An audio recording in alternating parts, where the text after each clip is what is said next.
Hello there, my name is Phil G and this is my evaluation.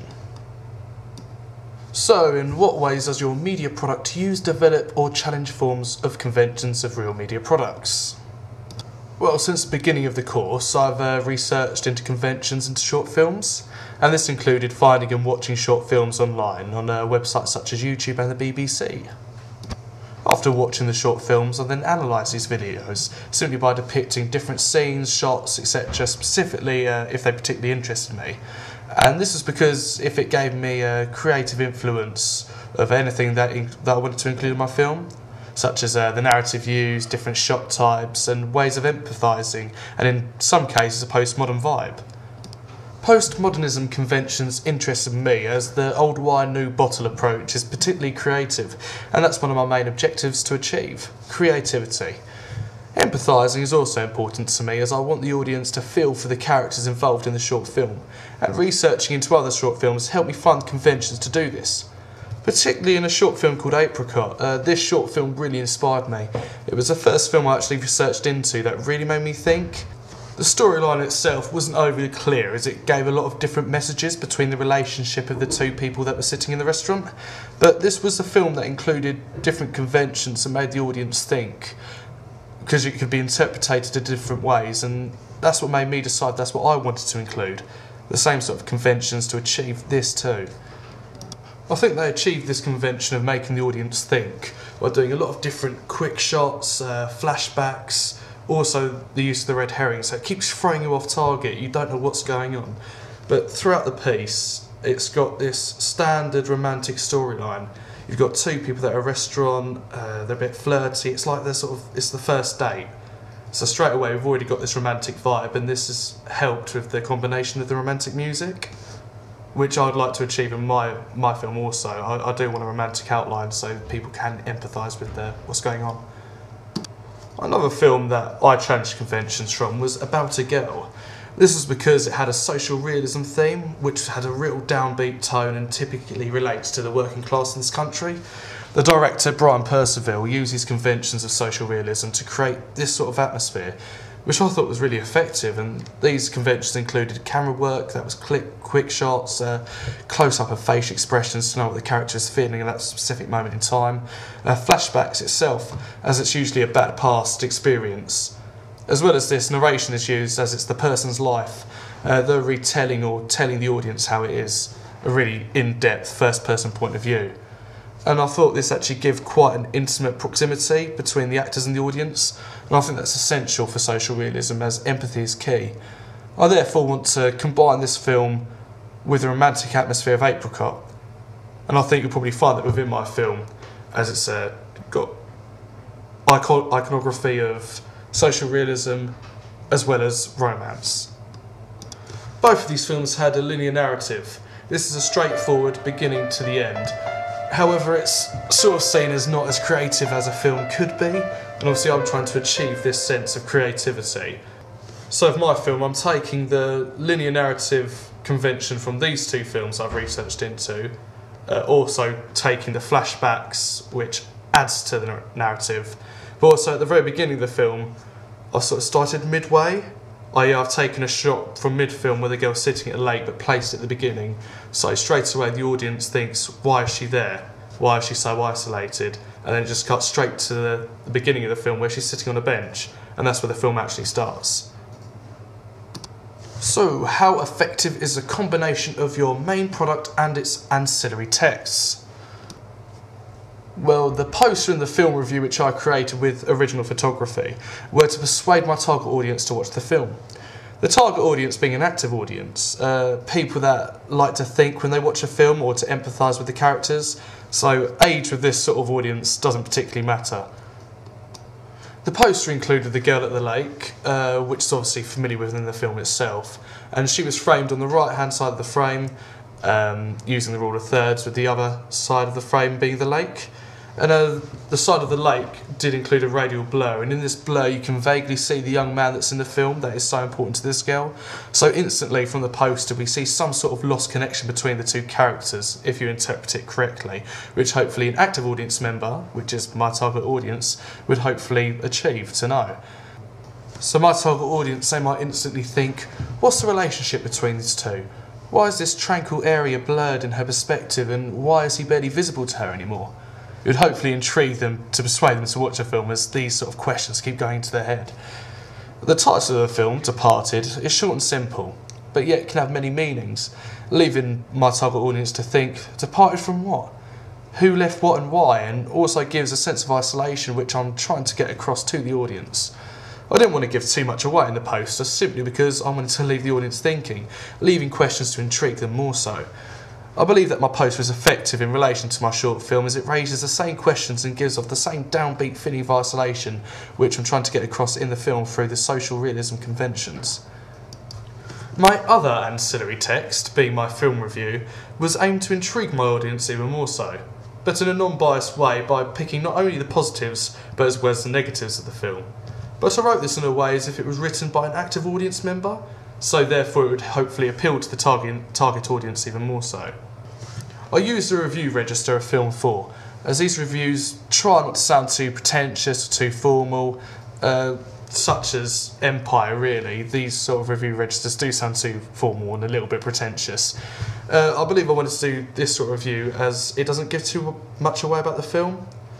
You can simply talk about it in a less chatty, more formal way, so the audience simply get the gist of the film, simply just by talking to them, rather than explaining and analysing every single section, as those film reviews tend to give too much of the film away. Whereas myself, I'm being straightforward. I'm letting the audience know what to expect from the film, but not too much. It's just enough so they know it's their sort of film. And I believe it's combined well in relation to the film as well as the target audience, and simply just because the register is informative as well as interpretive, just for the active audience members. And also as it's a social realism film, which I believe should have more of an upbeat review. This is just to counterbalance and to be in contrast to the downbeat theme of the film. Otherwise it would just be overwhelmingly miserable, and I don't want my audience to be that miserable to not want to have anything to do with it. What have you learned from your audience feedback? Well, Web 2.0 helped a lot with these ancillary texts, as I uploaded both the website and the post onto my Facebook page.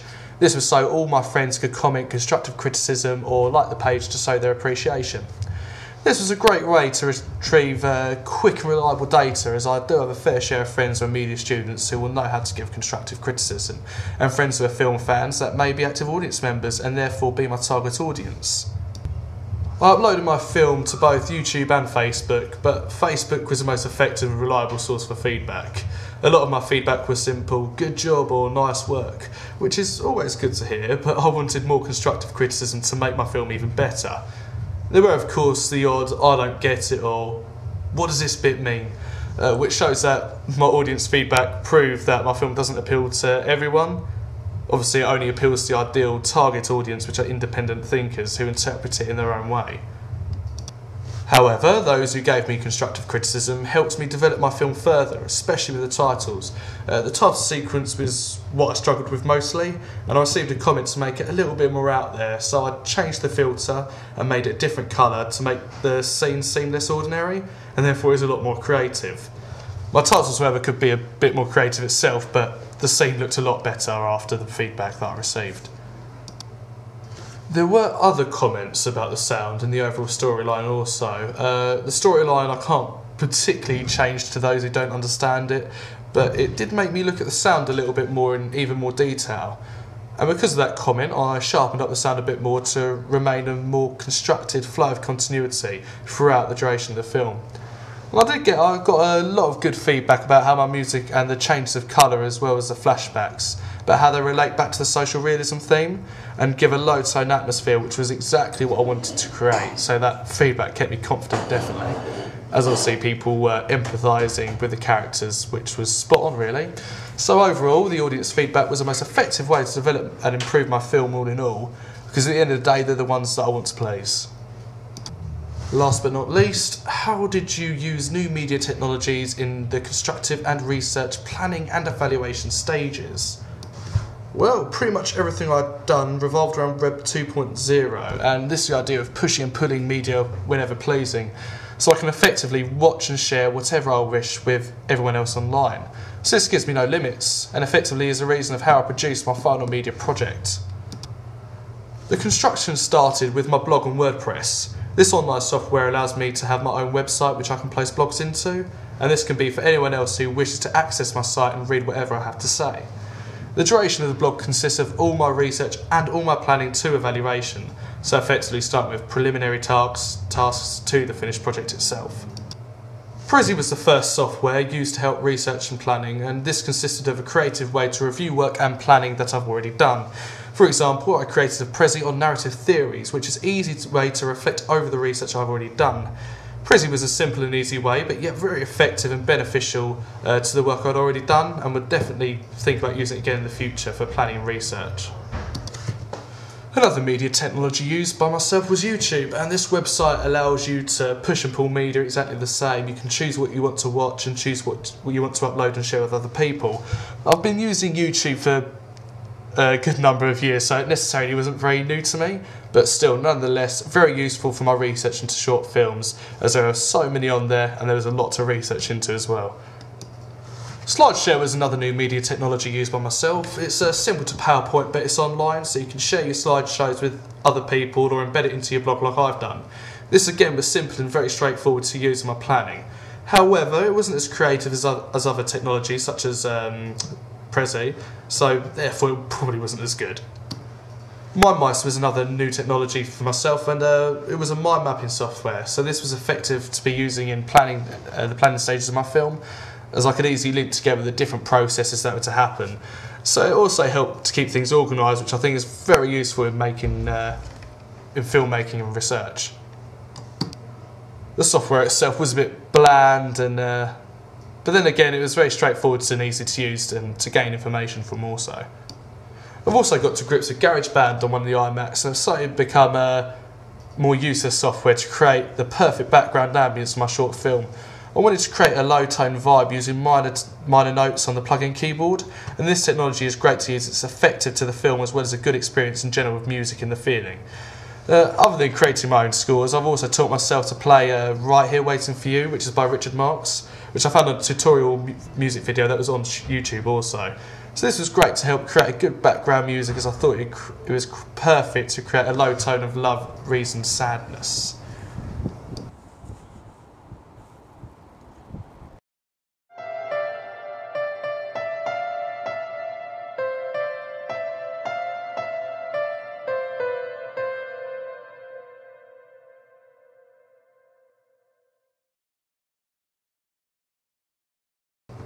iWeb was another new piece of software I used. This was to create my web page for the review, and this was a relatively easy piece of software to get used to, although at first it seemed quite difficult.